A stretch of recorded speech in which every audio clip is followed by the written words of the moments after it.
इच्छा से इकट्ठे हुए दुर्योधन आदि मेरे पुत्रों ने एवं युधिष्ठिर आदि पांडु पुत्रों ने क्या किया?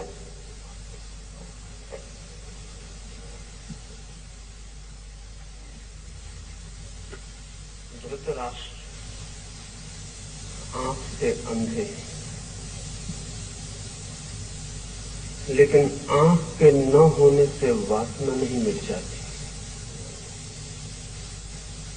आंख के न होने से कामना नहीं मिट जाती।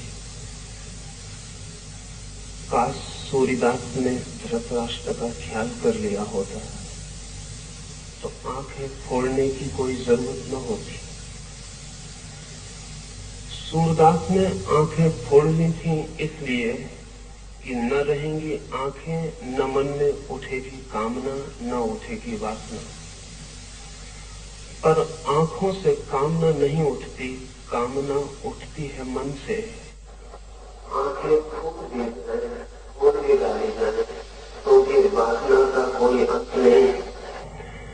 गीता की ये अद्भुत कथा एक अंधे आदमी की जिज्ञासा से शुरू होती है।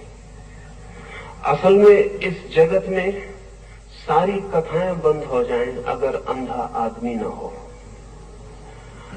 इस जीवन की सारी कथाएं अंधे आदमी की जिज्ञासा से शुरू होती हैं। अंधा आदमी भी देखना चाहता है उसे जो उसे दिखाई नहीं पड़ता है। बहरा भी सुनना चाहता है उसे जो उसे सुनाई नहीं पड़ता है। सारी इंद्रियां भी खो जाएं तो भी मन के भीतर छिपी हुई वृत्तियों का कोई विनाश नहीं होता है। तो पहली बात तो आपसे ये कहना चाहूंगा कि स्मरण रखें, धृतराष्ट्र अंधे हैं, लेकिन युद्ध के मैदान पर क्या हो रहा है, मीलों दूर बैठे उनका मन उसके लिए उत्सुक, जानने को पीड़ित, जानने को आतुर है।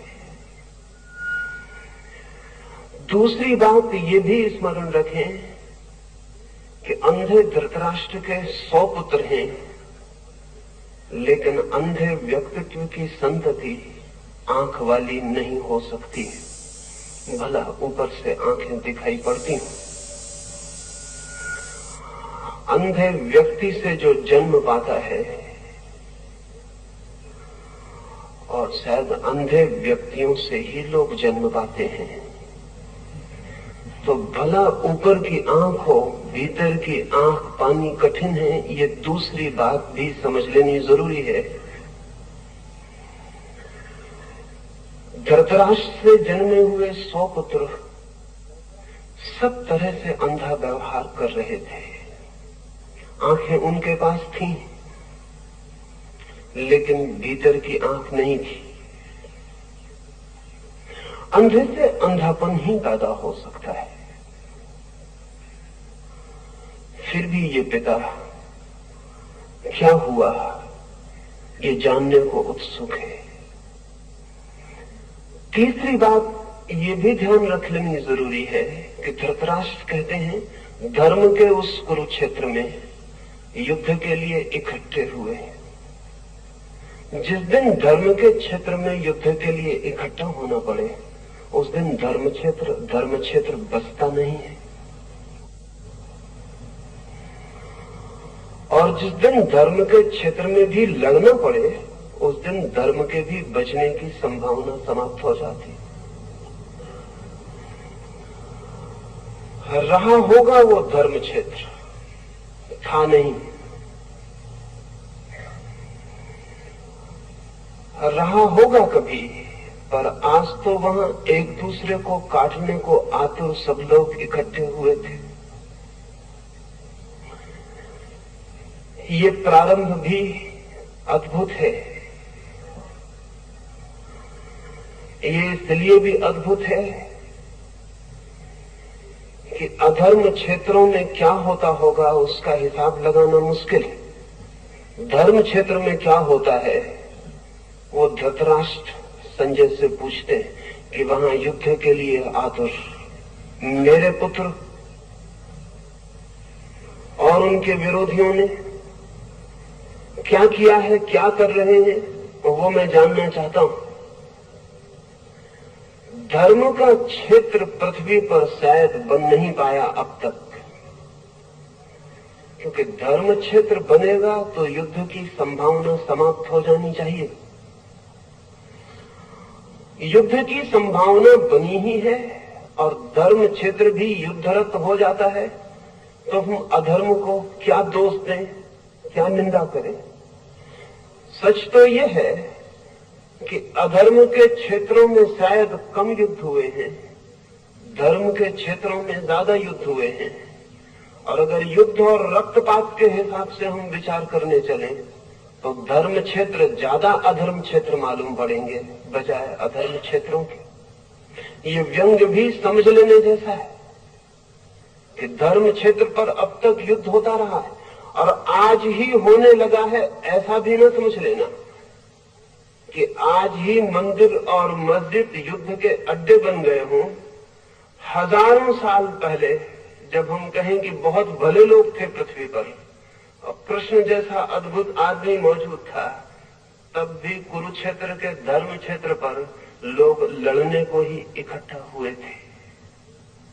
ये मनुष्य की गहरे में जो युद्ध की पिपासा है, ये मनुष्य की गहरे में विनाश की जो आकांक्षा है, ये मनुष्य के गहरे में जो पशु छिपा है, वो धर्म क्षेत्र में भी छूट नहीं जाता, वो वहां भी युद्ध के लिए तैयारियां कर लेता है। इसे स्मरण रखने के लिए उपयोगी है। और ये भी कि जब धर्म की आड़ मिल जाए लड़ने को, तो लड़ना और भी खतरनाक हो जाता है, क्योंकि तब जस्टिफिकेशन, तब न्याय युक्त भी मालूम होने लगता है। तो ये अंधे धृतराष्ट्र ने जो जिज्ञासा की है, उससे ये धर्म ग्रंथ शुरू होता है। सभी धर्म ग्रंथ अंधे आदमी की जिज्ञासा से शुरू होते हैं। जिस दिन दुनिया में अंधे आदमी न होंगे, उस दिन धर्म ग्रंथ की कोई जरूरत भी नहीं रह जाती। वो अंधा ही जिज्ञासा कर रहा है।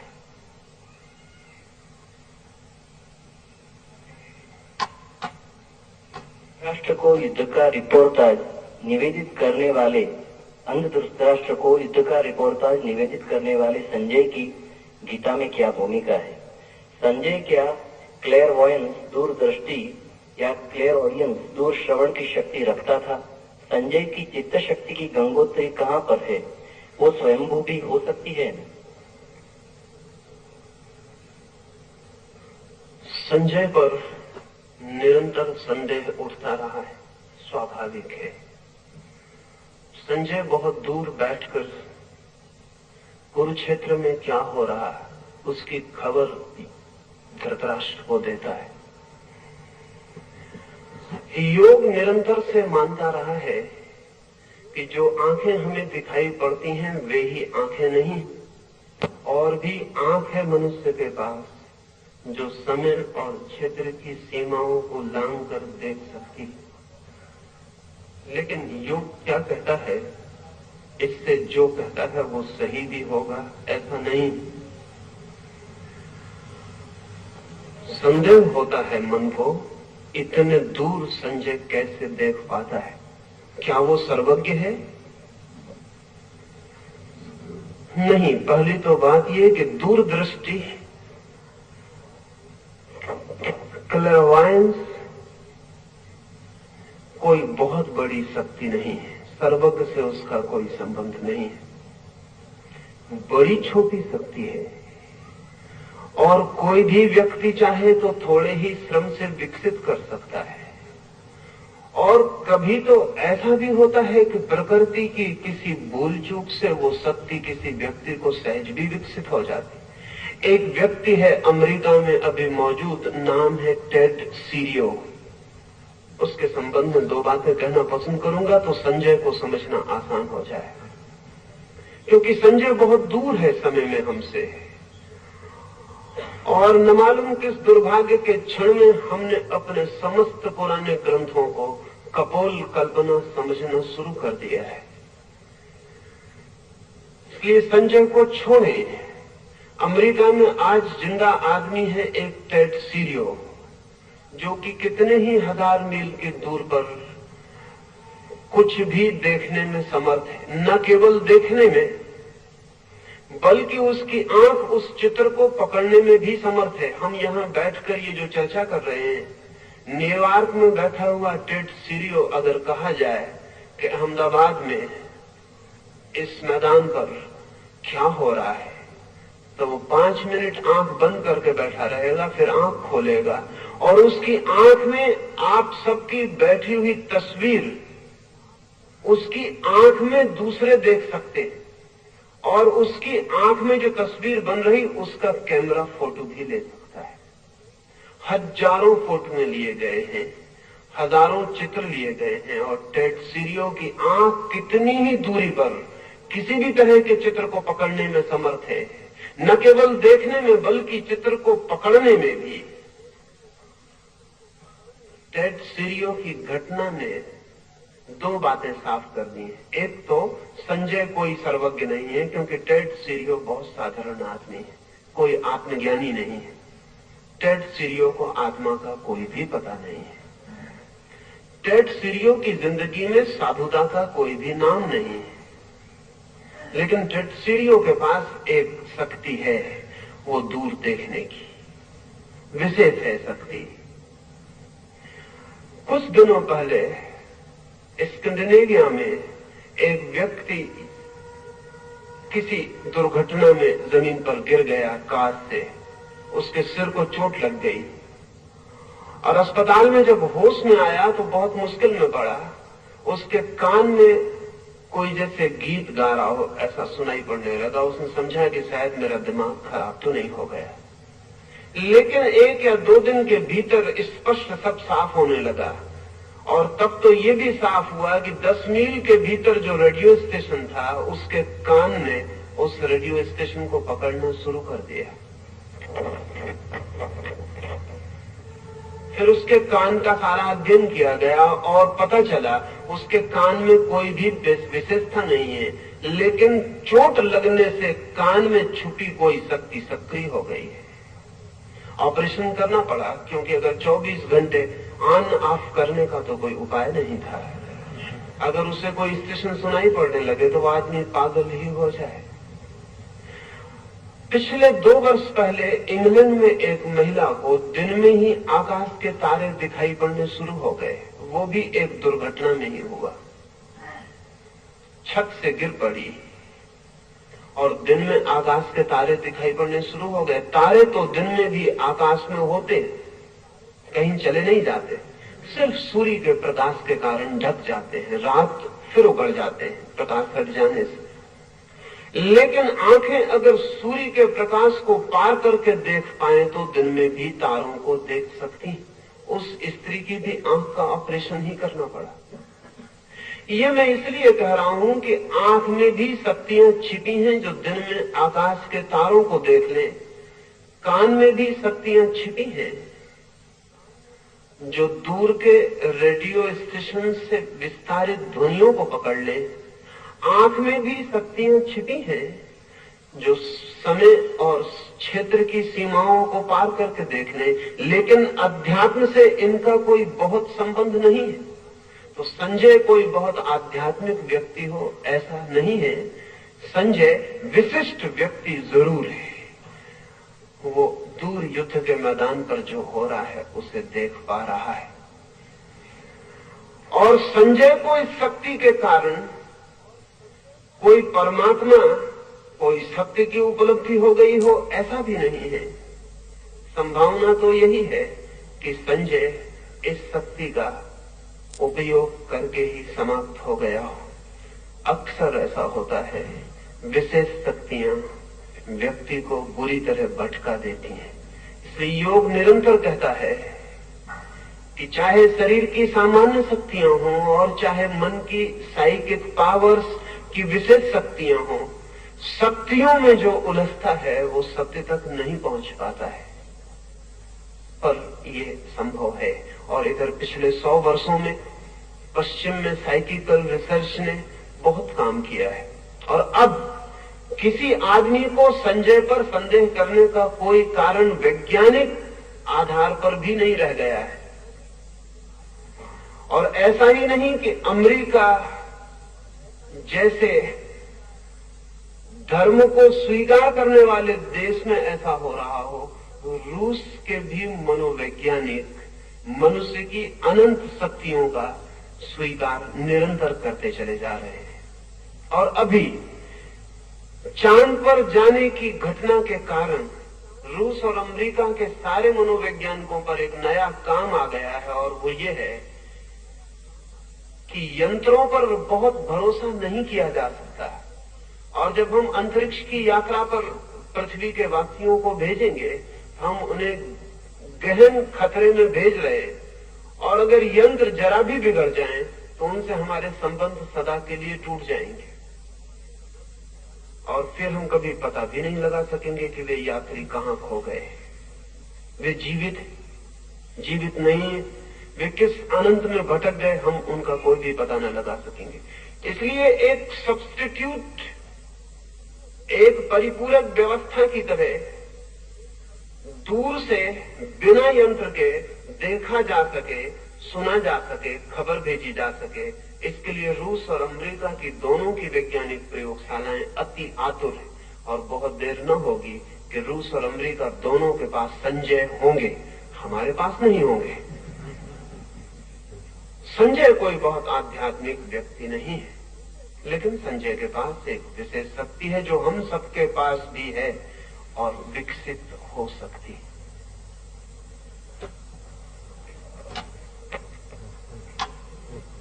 संजय उवाच दृष्ट्वा तु पाण्डवानीकम्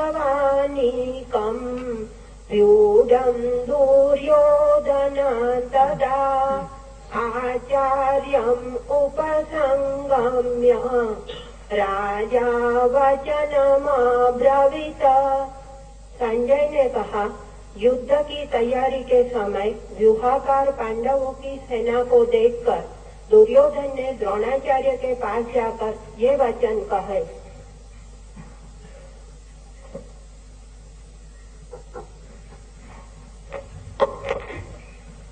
पश्यैतां पाण्डुपुत्राणाम् आचार्य महती चमुम् व्यूढां द्रुपदपुत्रेण तव शिष्येण धीमता अत्र शूरा महेश्वासा भीमार्जुन समायुधि युयुधानो विराटश्च द्रुपदश्च महारथः।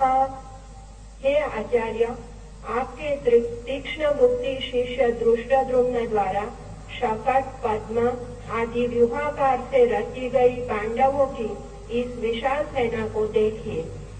पांडवों की सेना में सभी योद्धा शूरवीर, महाधनुर्धारी एवं पराक्रम में भीम और अर्जुन के तुल्य है। उनमें सात्यकी, विराट, महारथी द्रुपद है।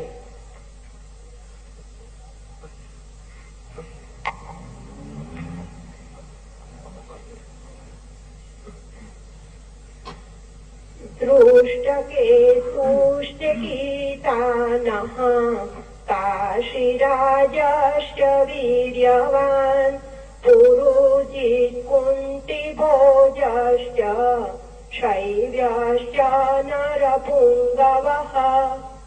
बलवान दृष्टकेतु, चेकितान और काशीराज तथा नरश्रेष्ठ पुरुजित, कुंतीभोज और शैव्य। युधामन्युश्च विक्रांत उत्तमौजाश्च वीर्यवान् सौभद्रो द्रौपदेयाश्च सर्व एव महारथः। अस्माकं तु विशिष्टाये तान्निबोध द्विजोत्तम नायका मम सैन्यस्यं संज्ञार्थं तान् ब्रवीमि ते।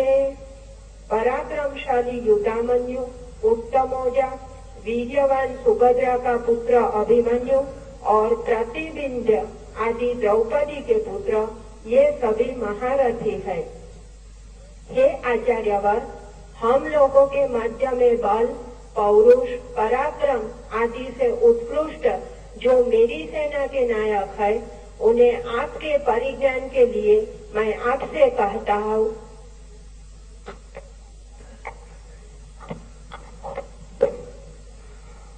मनुष्य का मन जब हीनता की ग्रंथि से, इंफीरियरिटी कॉम्प्लेक्स से पीड़ित होता है, जब मनुष्य का मन अपने को भीतर हीन समझता है, तब सदा ही अपनी श्रेष्ठता की चर्चा से शुरू करता है। लेकिन जब हीन व्यक्ति नहीं होते, तब सदा ही दूसरे की श्रेष्ठता से चर्चा शुरू होती है। ये दुर्योधन कह रहा है भीष्म से कि पांडवों की सेना में कौन कौन महारथी, कौन कौन महायोद्धा इकट्ठे हैं। इससे वो शुरू कर रहा है। ये बड़ी प्रतीक की, बड़ी सिंबॉलिक बात है। साधारणता शत्रु की प्रशंसा से बात शुरू नहीं होती, साधारणता शत्रु की निंदा से बात शुरू होती। साधारणता शत्रु के साथ अपनी प्रशंसा से बात शुरू होती है। शत्रु की सेना में कौन कौन महावीर इकट्ठे हैं, दुर्योधन उनसे बात शुरू कर रहा है। दुर्योधन कैसा भी व्यक्ति हो, इंफीरियरिटी कॉम्प्लेक्स से पीड़ित व्यक्ति नहीं, हीनता की ग्रंथि से पीड़ित व्यक्ति नहीं। और ये बड़े मजे की बात है कि अच्छा आदमी भी अगर हीनता की ग्रंथि से पीड़ित हो, तो उस बुरे आदमी से बदतर होता है जो हीनता की ग्रंथि से पीड़ित नहीं है।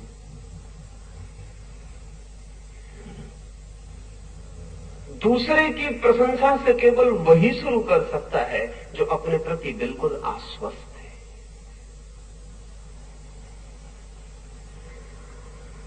है। ये एक बुनियादी अंतर सदियों में पड़ा है। बुरे आदमी पहले भी थे, अच्छे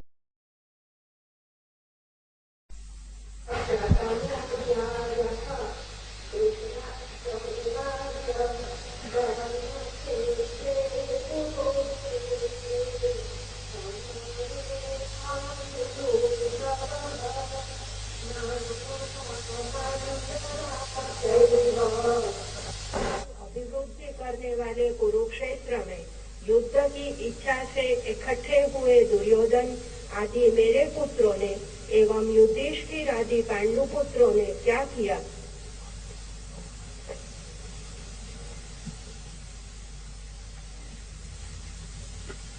धृतराष्ट्र आंख से अंधे, लेकिन आंख के न होने से वासना नहीं मिट जाती। आंख के न होने से कामना नहीं मिट जाती। काश सूर्यदास ने धृतराष्ट्र का ख्याल कर लिया होता तो आंखें फोड़ने की कोई जरूरत न होती। सूरदास ने आंखें फोड़ ली थी इसलिए कि न रहेंगी आंखें, न मन में उठेगी कामना, न उठेगी वासना। पर आंखों से कामना नहीं उठती, कामना उठती है मन से। आंखें फूट दी जाए, उठ के डाली जाए तो भी वासना का कोई अंत नहीं। गीता की ये अद्भुत कथा एक अंधे आदमी की जिज्ञासा से शुरू होती है। असल में इस जगत में सारी कथाएं बंद हो जाएं अगर अंधा आदमी न हो। इस जीवन की सारी कथाएं अंधे आदमी की जिज्ञासा से शुरू होती हैं। अंधा आदमी भी देखना चाहता है उसे जो उसे दिखाई नहीं पड़ता है। बहरा भी सुनना चाहता है उसे जो उसे सुनाई नहीं पड़ता है। सारी इंद्रियां भी खो जाएं तो भी मन के भीतर छिपी हुई वृत्तियों का कोई विनाश नहीं होता है। तो पहली बात तो आपसे ये कहना चाहूंगा कि स्मरण रखें, धृतराष्ट्र अंधे हैं, लेकिन युद्ध के मैदान पर क्या हो रहा है, मीलों दूर बैठे उनका मन उसके लिए उत्सुक, जानने को पीड़ित, जानने को आतुर है। दूसरी बात ये भी स्मरण रखें कि अंधे धृतराष्ट्र के 100 पुत्र हैं, लेकिन अंधे व्यक्तित्व की संतति आंख वाली नहीं हो सकती है, भला ऊपर से आंखें दिखाई पड़ती हैं। अंधे व्यक्ति से जो जन्म पाता है, और शायद अंधे व्यक्तियों से ही लोग जन्म पाते हैं, तो भला ऊपर की आंख हो, भीतर की आंख पानी कठिन है, ये दूसरी बात भी समझ लेनी जरूरी है। धृतराष्ट्र से जन्मे हुए 100 पुत्र सब तरह से अंधा व्यवहार कर रहे थे। आंखें उनके पास थीं, लेकिन भीतर की आंख नहीं थी। अंधे से अंधापन ही पैदा हो सकता है। फिर भी ये पिता क्या हुआ ये जानने को उत्सुक है। तीसरी बात ये भी ध्यान रख लेनी जरूरी है कि धृतराष्ट्र कहते हैं धर्म के उस कुरुक्षेत्र में युद्ध के लिए इकट्ठे हुए। जिस दिन धर्म के क्षेत्र में युद्ध के लिए इकट्ठा होना पड़े, उस दिन धर्म क्षेत्र बसता नहीं है। और जिस दिन धर्म के क्षेत्र में भी लड़ना पड़े, उस दिन धर्म के भी बचने की संभावना समाप्त हो जाती। रहा होगा वो धर्म क्षेत्र, था नहीं। रहा होगा कभी, पर आज तो वहां एक दूसरे को काटने को आतुर सब लोग इकट्ठे हुए थे। ये प्रारंभ भी अद्भुत है। ये इसलिए भी अद्भुत है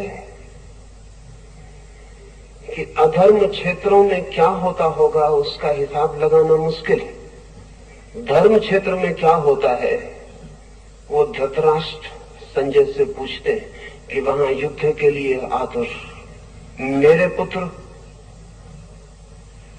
और उनके विरोधियों ने क्या किया है, क्या कर रहे हैं, वो मैं जानना चाहता हूं। धर्म का क्षेत्र पृथ्वी पर शायद बन नहीं पाया अब तक, क्योंकि धर्म क्षेत्र बनेगा तो युद्ध की संभावना समाप्त हो जानी चाहिए।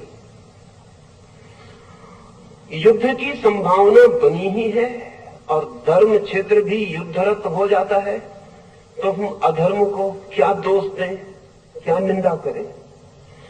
सच तो यह है कि अधर्म के क्षेत्रों में शायद कम युद्ध हुए हैं, धर्म के क्षेत्रों में ज्यादा युद्ध हुए हैं।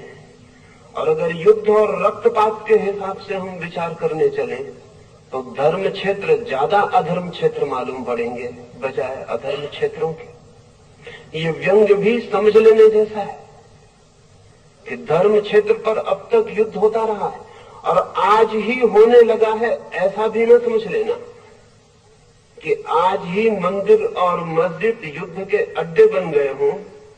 हजारों साल पहले जब हम कहें कि बहुत भले लोग थे पृथ्वी पर और कृष्ण जैसा अद्भुत आदमी मौजूद था, तब भी कुरुक्षेत्र के धर्म क्षेत्र पर लोग लड़ने को ही इकट्ठा हुए थे। ये मनुष्य की गहरे में जो युद्ध की पिपासा है, ये मनुष्य की गहरे में विनाश की जो आकांक्षा है, ये मनुष्य के गहरे में जो पशु छिपा है, वो धर्म क्षेत्र में भी छूट नहीं जाता, वो वहां भी युद्ध के लिए तैयारियां कर लेता है। इसे स्मरण रखने के लिए उपयोगी है। और ये भी कि जब धर्म की आड़ मिल जाए लड़ने को, तो लड़ना और भी खतरनाक हो जाता है, क्योंकि तब जस्टिफिकेशन, तब न्याय युक्त भी मालूम होने लगता है। तो ये अंधे धृतराष्ट्र ने जो जिज्ञासा की है, उससे ये धर्म ग्रंथ शुरू होता है। सभी धर्म ग्रंथ अंधे आदमी की जिज्ञासा से शुरू होते हैं। जिस दिन दुनिया में अंधे आदमी न होंगे, उस दिन धर्म ग्रंथ की कोई जरूरत भी नहीं रह जाती। वो अंधा ही जिज्ञासा कर रहा है।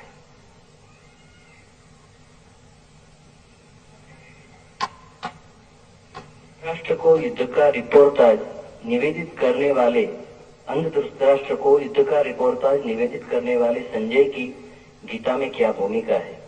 संजय क्या क्लेयरवॉयंस, दूरदृष्टि या क्लेयरऑडियंस, दूर श्रवण की शक्ति रखता था? संजय की चित्त शक्ति की गंगोत्री कहाँ पर है? वो स्वयंभू भी हो सकती है। संजय पर निरंतर संदेह उठता रहा है, स्वाभाविक है। संजय बहुत दूर बैठकर कुरुक्षेत्र में क्या हो रहा है उसकी खबर धृतराष्ट्र को देता है। योग निरंतर से मानता रहा है कि जो आंखें हमें दिखाई पड़ती हैं वे ही आंखें नहीं, और भी आंख है मनुष्य के पास जो समय और क्षेत्र की सीमाओं को लांघ कर देख सकती है। लेकिन योग क्या कहता है, इससे जो कहता है वो सही भी होगा ऐसा नहीं। संदेह होता है मन को, इतने दूर संजय कैसे देख पाता है? क्या वो सर्वज्ञ है? नहीं। पहली तो बात यह कि दूरदृष्टि, क्लेयरवॉयंस कोई बहुत बड़ी शक्ति नहीं है। सर्वज्ञ से उसका कोई संबंध नहीं है, बड़ी छोटी शक्ति है। और कोई भी व्यक्ति चाहे तो थोड़े ही श्रम से विकसित कर सकता है। और कभी तो ऐसा भी होता है कि प्रकृति की किसी भूल चूक से वो शक्ति किसी व्यक्ति को सहज भी विकसित हो जाती। एक व्यक्ति है अमेरिका में अभी मौजूद, नाम है टेड सीरियो। उसके संबंध में दो बातें कहना पसंद करूंगा तो संजय को समझना आसान हो जाएगा, क्योंकि संजय बहुत दूर है समय में हमसे, और न मालूम किस दुर्भाग्य के क्षण में हमने अपने समस्त पुराने ग्रंथों को कपोल कल्पना समझना शुरू कर दिया है। इसलिए संजय को छोड़े। अमेरिका में आज जिंदा आदमी है एक टेड सीरियो, जो कि कितने ही हजार मील की दूर पर कुछ भी देखने में समर्थ है। न केवल देखने में, बल्कि उसकी आंख उस चित्र को पकड़ने में भी समर्थ है। हम यहाँ बैठकर ये जो चर्चा कर रहे हैं, न्यूयॉर्क में बैठा हुआ टेड सीरियो अगर कहा जाए कि अहमदाबाद में इस मैदान पर क्या हो रहा है, तो वो 5 मिनट आंख बंद करके बैठा रहेगा, फिर आंख खोलेगा और उसकी आंख में आप सबकी बैठी हुई तस्वीर उसकी आंख में दूसरे देख सकते हैं, और उसकी आंख में जो तस्वीर बन रही उसका कैमरा फोटो भी ले सकता है। हजारों फोटो लिए गए हैं, हजारों चित्र लिए गए हैं, और टेड सीरियो की आंख कितनी ही दूरी पर किसी भी तरह के चित्र को पकड़ने में समर्थ है। न केवल देखने में बल्कि चित्र को पकड़ने में भी। टेड सीरियो की घटना ने दो बातें साफ कर दी हैं। एक तो संजय कोई सर्वज्ञ नहीं है, क्योंकि टेड सीरियो बहुत साधारण आदमी है, कोई आत्मज्ञानी नहीं है। टेड सीरियो को आत्मा का कोई भी पता नहीं है। टेड सीरियो की जिंदगी में साधुता का कोई भी नाम नहीं है। लेकिन टेड सीरियो के पास एक शक्ति है, वो दूर देखने की विशेष है शक्ति। कुछ दिनों पहले स्कैंडिनेविया में एक व्यक्ति किसी दुर्घटना में जमीन पर गिर गया कार से, उसके सिर को चोट लग गई और अस्पताल में जब होश में आया तो बहुत मुश्किल में पड़ा। उसके कान में कोई जैसे गीत गा रहा हो ऐसा सुनाई पड़ने लगा। उसने समझा कि शायद मेरा दिमाग खराब तो नहीं हो गया, लेकिन 1 या 2 दिन के भीतर स्पष्ट सब साफ होने लगा। और तब तो ये भी साफ हुआ कि 10 मील के भीतर जो रेडियो स्टेशन था उसके कान ने उस रेडियो स्टेशन को पकड़ना शुरू कर दिया।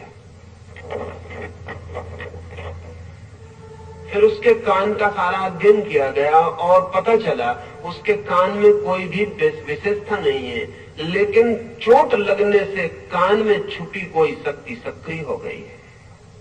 ऑपरेशन करना पड़ा, क्योंकि अगर 24 घंटे ऑन ऑफ करने का तो कोई उपाय नहीं था। अगर उसे कोई स्टेशन सुनाई पड़ने लगे तो आदमी पागल ही हो जाए। पिछले 2 वर्ष पहले इंग्लैंड में एक महिला को दिन में ही आकाश के तारे दिखाई पड़ने शुरू हो गए। वो भी एक दुर्घटना में ही हुआ। छत से गिर पड़ी और दिन में आकाश के तारे दिखाई पड़ने शुरू हो गए। तारे तो दिन में भी आकाश में होते, कहीं चले नहीं जाते, सिर्फ सूर्य के प्रकाश के कारण ढक जाते हैं, रात फिर उगड़ जाते हैं प्रकाश हट जाने से। लेकिन आंखें अगर सूर्य के प्रकाश को पार करके देख पाए तो दिन में भी तारों को देख सकती। उस स्त्री की भी आंख का ऑपरेशन ही करना पड़ा।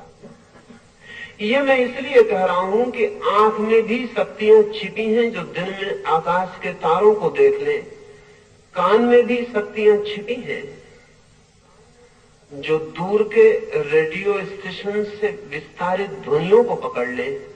आंख में भी शक्तियां छिपी हैं जो समय और क्षेत्र की सीमाओं को पार करके देख ले, लेकिन अध्यात्म से इनका कोई बहुत संबंध नहीं है। तो संजय कोई बहुत आध्यात्मिक व्यक्ति हो ऐसा नहीं है। संजय विशिष्ट व्यक्ति जरूर है। वो दूर युद्ध के मैदान पर जो हो रहा है उसे देख पा रहा है, और संजय को इस शक्ति के कारण कोई परमात्मा, कोई सत्य की उपलब्धि हो गई हो ऐसा भी नहीं है। संभावना तो यही है कि संजय इस शक्ति का उपयोग करके ही समाप्त हो गया हो। अक्सर ऐसा होता है, विशेष शक्तियां व्यक्ति को बुरी तरह भटका देती हैं। इसलिए योग निरंतर कहता है कि चाहे शरीर की सामान्य शक्तियां हों और चाहे मन की साइकिक पावर्स की विशेष शक्तियां हों, शक्तियों में जो उलझता है वो सत्य तक नहीं पहुंच पाता है। पर ये संभव है। और इधर पिछले 100 वर्षों में पश्चिम में साइकिकल रिसर्च ने बहुत काम किया है, और अब किसी आदमी को संजय पर संदेह करने का कोई कारण वैज्ञानिक आधार पर भी नहीं रह गया है। और ऐसा ही नहीं कि अमेरिका जैसे धर्म को स्वीकार करने वाले देश में ऐसा हो रहा हो, रूस के भी मनोवैज्ञानिक मनुष्य की अनंत शक्तियों का स्वीकार निरंतर करते चले जा रहे हैं।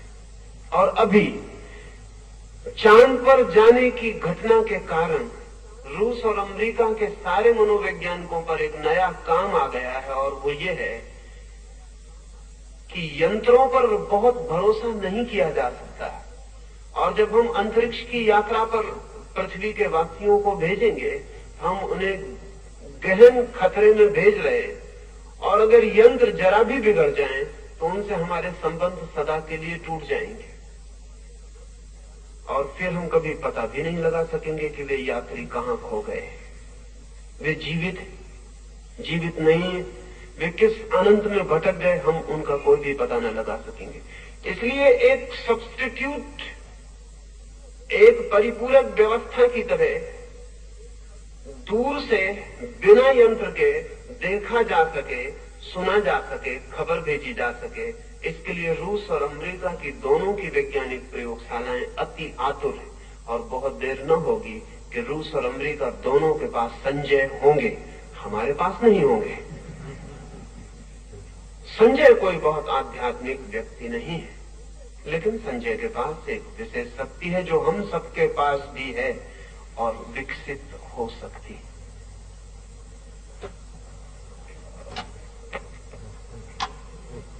संजय उवाच दृष्ट्वा तु पाण्डवानीकम्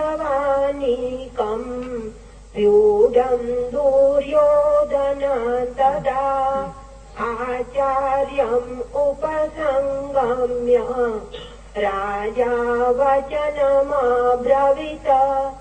संजय ने कहा, युद्ध की तैयारी के समय व्यूहाकार पांडवों की सेना को देखकर दुर्योधन ने द्रोणाचार्य के पास जाकर ये वचन कहे।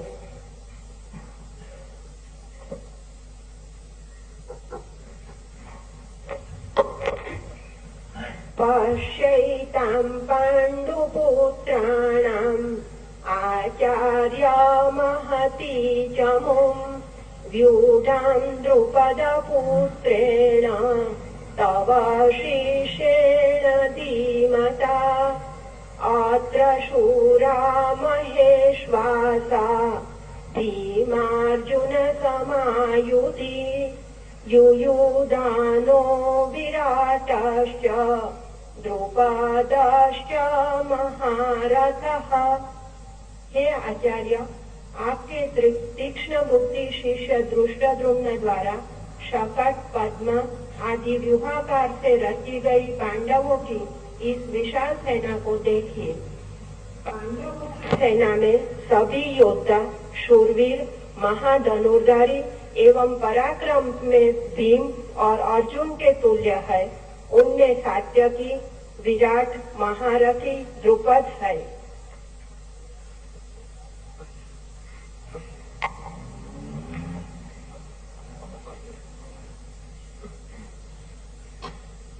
दृष्टकेतुष्टकीर्तानः काशीराजश्च वीर्यवान् पुरुजित् कुन्तिभोजश्च शैव्यश्च नरपुंगवः।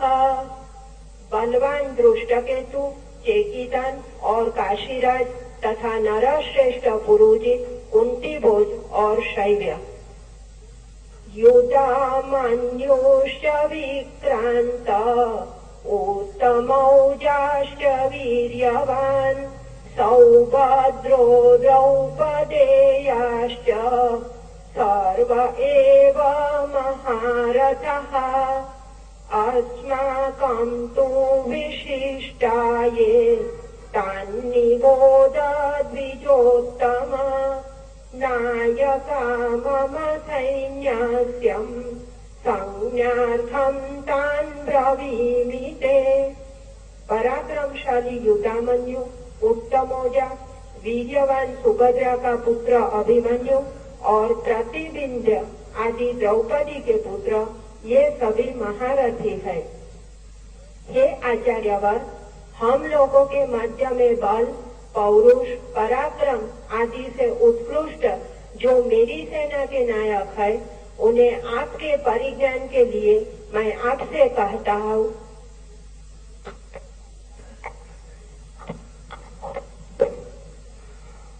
मनुष्य का मन जब हीनता की ग्रंथि से, इन्फीरियरिटी कॉम्प्लेक्स से पीड़ित होता है, जब मनुष्य का मन अपने को भीतर हीन समझता है, तब सदा ही अपनी श्रेष्ठता की चर्चा से शुरू करता है। लेकिन जब हीन व्यक्ति नहीं होते, तब सदा ही दूसरे की श्रेष्ठता से चर्चा शुरू होती है। ये दुर्योधन कह रहा है भीष्म से कि पांडवों की सेना में कौन कौन महारथी, कौन कौन महायोद्धा इकट्ठे हैं। इससे वो शुरू कर रहा है। ये बड़ी प्रतीक की, बड़ी सिंबॉलिक बात है।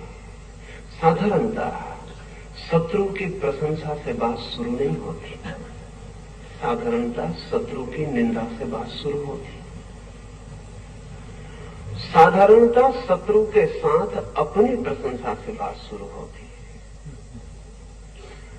शत्रु की सेना में कौन कौन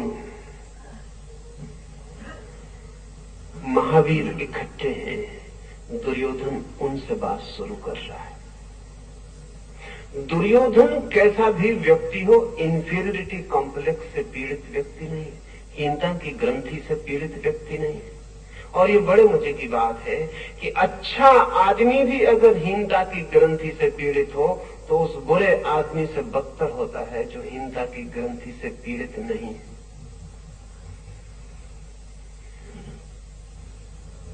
दूसरे की प्रशंसा से केवल वही शुरू कर सकता है जो अपने प्रति बिल्कुल आश्वस्त है।